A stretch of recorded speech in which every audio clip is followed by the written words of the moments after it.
Welcome back, and I'm your host, Cristali Parizeau. Do you like ice cream? Do you like nitrogen ice cream? Nitrogen ice cream is an ice cream made right in front of your eyes. And there's a new place, Nitro Galactic. It's kind of different from all the other ice cream shops. I'm gonna let you guys see for yourselves.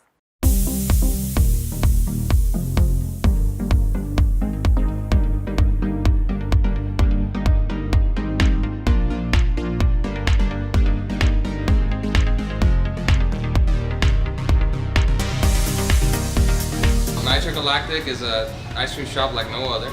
It's decorated like Princess Leia's spaceship in Star Wars 1, and we make nitrogen ice cream. So what that is that we freeze the ice cream right before your eyes with liquid nitrogen. It creates a big show, smoke, everything, and it looks basically like a science experiment.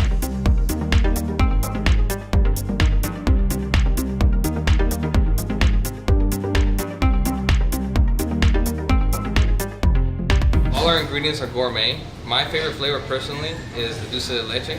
I also like the Nutella because we make it with actual Nutella. The good news for all our vegan and lactose intolerant ice cream lovers, we have a vegan base. It's made with unprocessed and unsweetened coconut milk. So everybody can enjoy. Bring your kids, it doesn't matter if they're lactose. If you have diabetes, it's made with artificial sugars, so you can take it, and I hope you guys enjoy it. If you like Star Wars and you like ice cream, Nitro Galactic's the place to go. They got every topping and they got the theme that will blow your mind away. Honestly, I like the space. It's very nice and it gives you like a space kind of vibe. So please follow us at Nitro Galactic on Facebook and Instagram. We're open from 11 to 10 on weekdays and 11 to 11 on weekends. I hope to see you soon. Congratulations to this family-owned business. I wish you all much success.